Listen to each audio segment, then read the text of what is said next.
Ayan mga tropa, no? Sablay pala yung ating video na nakuhanan kanina, no? Sa ating fuel consumption, no? So ayan, nagpagas ako kanina sa may Kawayan, no? Yung ating fuel consumption is sa 89 kilometers, no? Naka 2.5 liters tayo, no? Sa biyahe natin kahapon, no? Sobrang lala ng traffic nun mga tropa, no?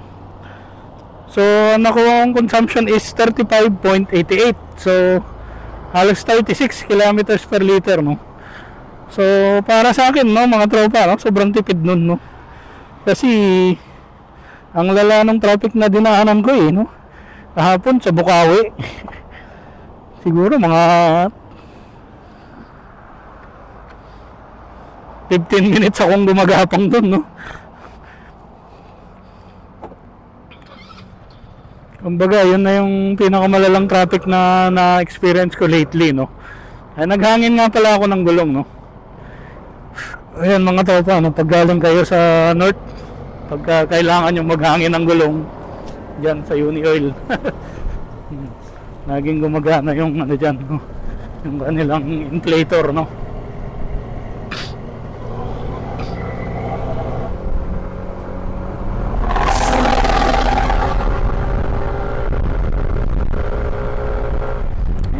Tayong ating gabi, no? So, 11:53 na mga tropa.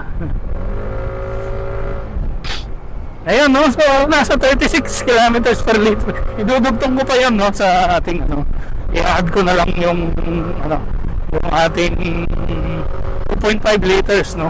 I-add ko sa susunod na magpapagas tayo, no? Hindi ko muna ni-reset yung ating trip meter, no? Dudugtong ko yun, no? Para luminaw lalo sa atin, no, kung ilan ba ang fuel consumption, no. So ayan mga tropa, no, yun ang ating current fuel consumption, no. I-discuss naman natin ngayon kung ano yung mga nagustuhan ko, no, dito sa ating bagong Skytown 150, no. Sinasabi ko naman sa ating mga videos, no, talagang satisfied ako, no, dito sa ating purchase, no, dito sa Skytown 150, no. So ano ba yung mga bagay na nagustuhan ko, no, dito sa ating Kimco Skytown 150, no.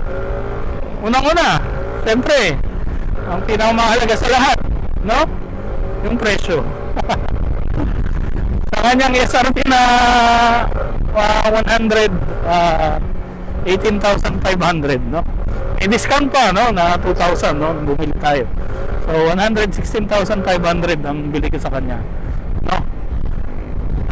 Sulit, no, 6.6 sa features, no, para sa akin, no.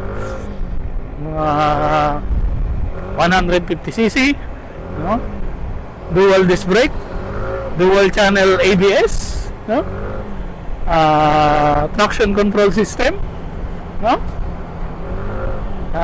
Yun, no? So pagdating sa mga safety features, taka nga pala yung ano, no, yung kanyang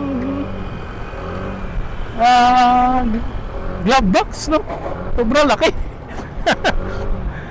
Ayan, no, so para sa kanyang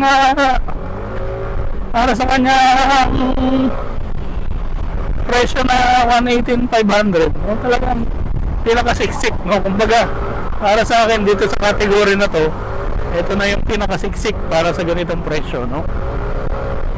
Yun, no, pinaka-importante, unang-una, number 1, yung price, no. Susunod, number 2, yung design, no.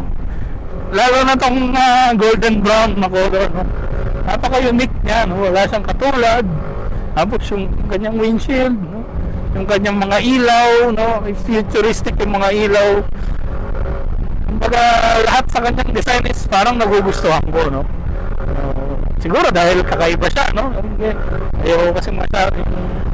Ayaw ko rin kasi na masyadong maraming katulad, no, yung aking motor, no. Siyempre when you ride a motorcycle, no, you always want to look good riding it, no. Ayan, isa rin yan sa mga nagustuhan ko dun sa ating big bike na 400 NK, no? Kumbaga, pag nakasakay ka sa kanya, talagang masaya ka, no? Kasi nga, ang ganda mong tingnan. Ayan, no? Tapos yung kanyang windshield, no? Nakakadagdag sa kanyang, no? Sa kanyang appeal, no? Magmumukha siyang big bike, no? Ayan, dito tayo sa Mindanao Avenue na traffic light. Ayan. So, wow! Yun ang number 2, no? Yung kanyang ay, bawal to. Ay, dali, pero dapat nandun ka. May U-turn doon, mag-U-turn ka na lang doon, no?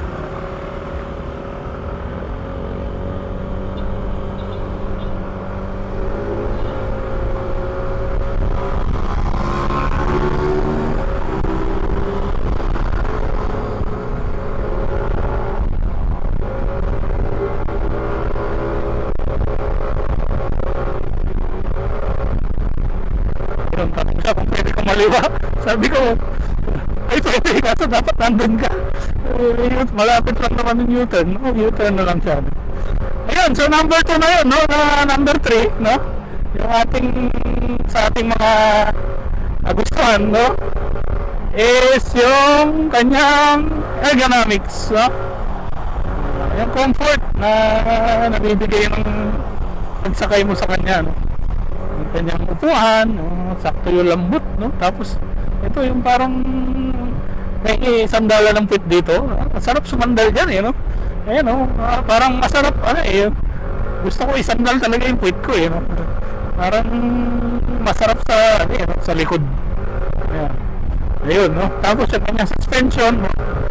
Ganda rin ang suspension. Yung seat height, medyo mataas, pero okay lang, no? Kasi nakabuka ka, eh, no? Kumbaga, naman talaga, eh, no? Kaya mo naman siya kahit medyo mataas ang seat height, no? Ayun, ergonomics. Oh. Number 3, no? Yung kanyang weight, no? Sobrang gaan po, no? Para sa akin, no? Ang pakiramdam, no? So, parang sabi nila 116 kg, no? Sa spec sheet, no? Pero sa totoo lang, mga tropa, parang mas magaan siya sa 116 kg, no? Kasi yung ating Mio Gravis na 100 kg, no? Parang mas nagagaanan pa ako dito, eh, no? Kaysa sa, no? Kaysa sa... Uy, sarado pala tong, ano? Sarado pala tong kalsada dito. Tumigil pa ako, eh. Maganda pala dumaan dito ngayon, mga tropa, no? Ewan ko, hanggang umaga yan, ano? Pero sarado, eh, no?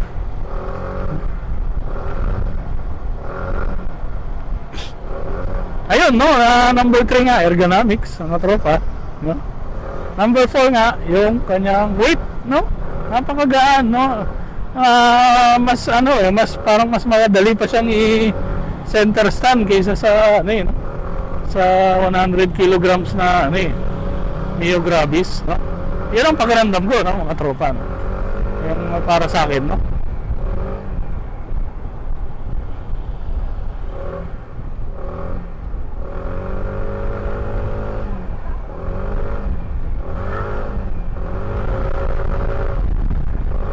Ayun, ang number 4, no? Yung kanyang weight, no?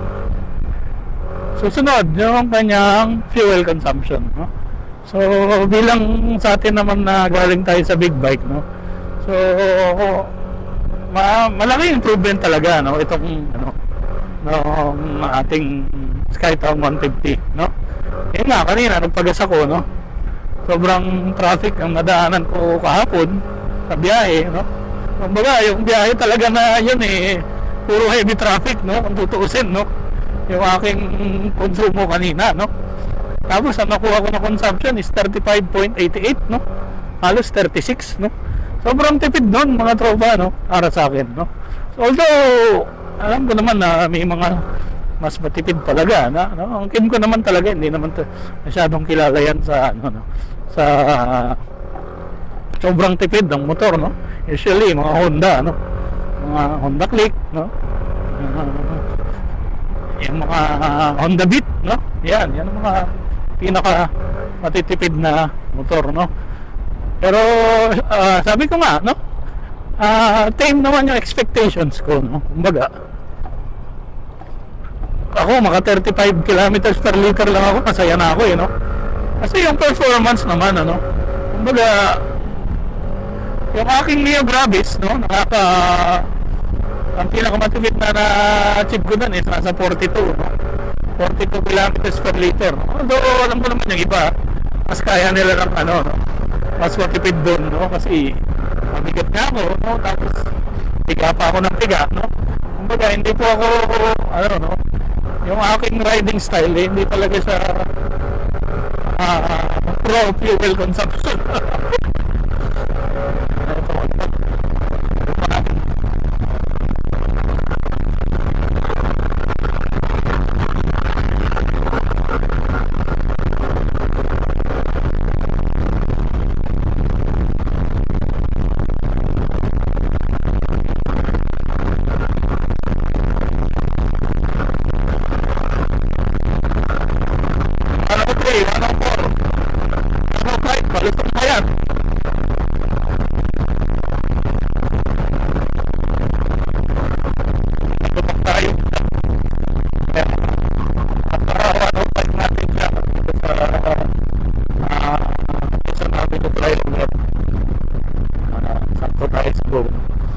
Ayun mga tropa, no? Yung sabi ko nga, fuel consumption, no? Contento na ako sa 35, eh, no? Eh nabibigyan pa ako hanggang 38, eh, no? So sa ating mga computations, no? Ayan, napaabot natin siya ng 38, no? 35 to 38 kilometers per liter. Kaya para sa akin mga tropa, sobrang tipid na nun, no? Para sa ating feedback na mga 20 kilometers per liter lang, ano? Eh malayo na talaga, no? Sa katipiran, no? Itong ating Skytown 50, no?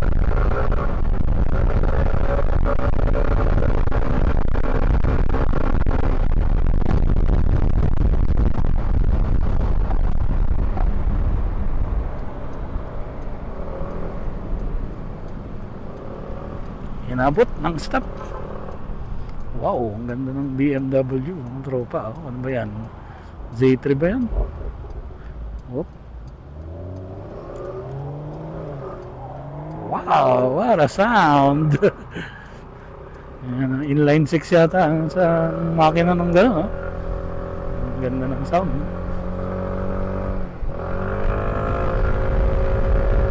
Ayun mga tropa, no? Ayan, fuel consumption na, no? Ayan, ano na,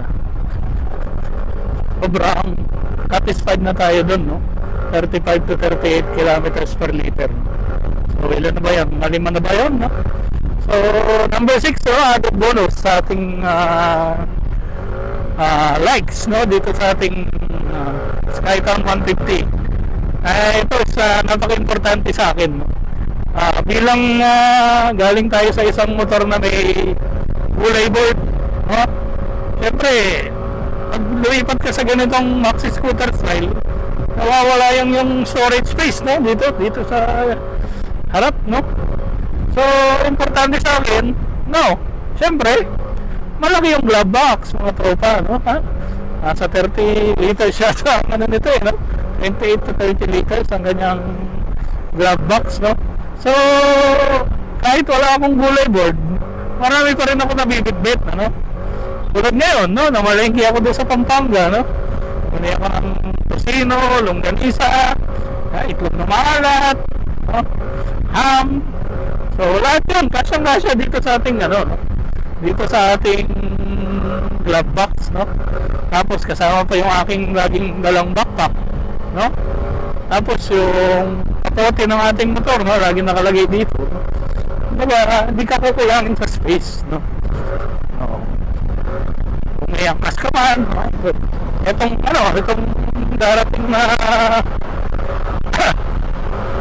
mahal na araw, no? Uwi kami ng anak ko sa Pampanga, no? So hopefully, no? magkasya yung mga damit niya, no? Kumbaga, dalawang backpack ang dala namin. So, ang gagawin namin, yung isang backpack, no? O kung kasya yung dalawa, no? Nalagyan na lang namin sa glove box, no? Siguro, iwan ko na lang muna yung kapote ng motor nun. Ayun, no? So far, yun yung mga nagustuhan ko, no? Sa ating Skytown 150, no? Kayo, kung sa tingin nyo, na-impress ba kayo dun sa mga pinagsasabi ko, no? O para sa inyo, tingin nyo, normal lang naman yan, yung mga sinasabi mo, no? Para sa akin, no? Talagang masaya ako, no? Dito sa ating purchase, no? Hindi ako nagsisisi na binenta natin yung ating Mio Gravis na 125. Although, marami na rin tayo napagdaanan, no? Ating Mio Gravis. Maganda rin naman, no? Malaki rin ang glove box, no? Mas satisfied ako sa performance nitong itong ating Skytown 150, no? Pagdating naman sa performance, no? Siyempre, kumpara sa mga NMAX or PCX, no? Iba naman ang makina nun, no? Lampas 150, 155, 160, no? Yan ang mga makina nila, eh, no? So, sa tingin ko naman, pagdating sa top speed or yung acceleration, lamang talaga sila, no? Pero hindi naman nalalayo, no? Kumbaga, kaya namang sumabay, no? Itong ating Skytown 150, no? Unang-una dahil nga 150cc yung hindi naman masyadong malayo yung displacement. Tapos yung kanyang timbang, no? Alayo ng timbang nito kumpara dun sa NMAX saka mga PCX, mga tropa.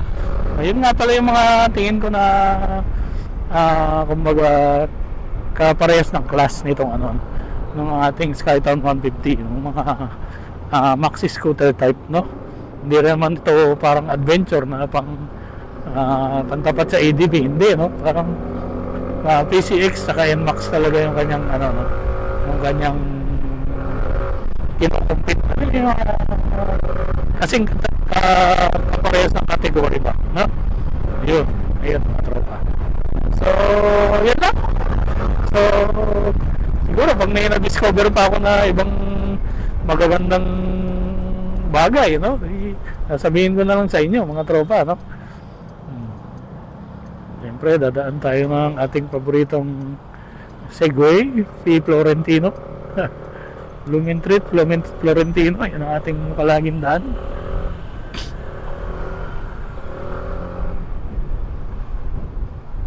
Malapit na tayo sa bahay, mga tropa, no? Medyo tumagal yung biyahe ko, no? Kasi pa-stop ako, ini-stop ko yung ating video footage, no? Tapos in-adjust ko pa yung position ng ating mic, no? Kumakain pa lang sila, no? Yung sa street ramen ba yan? Yung pangalan ng dyan? Kumakain pa lang yung mga staff, no? Parang mga magkakatropa lang sila dun, no? Cool lang, no? Hopefully kumikita sila, no? Kasi mukhang masaya sila sa ginagawa nilang business, no? Masaya the street.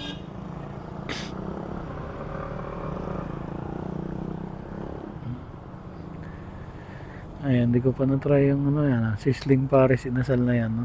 Minsan subukan natin, mga tropa.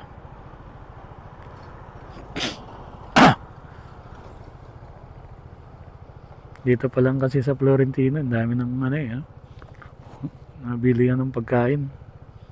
Kaya hindi pa natin na-explore yung ibang kalsada, no?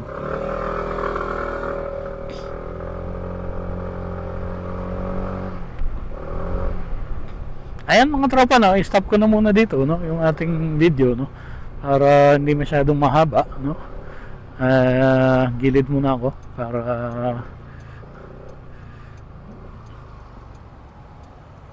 ayan, dito rin ako bumibili ng pagkain lagi, no? Pero marami kasi akong uwi ngayon, kaya hindi muna. Ayan, no, mga tropa, thank you sa panonood nyo, ha? At please like and subscribe, no, sa ating video. Hopefully na-inform ko na naman kayo regarding sa ating Skytown 150, no? Thanks sa panonood. Please like and subscribe. Bye.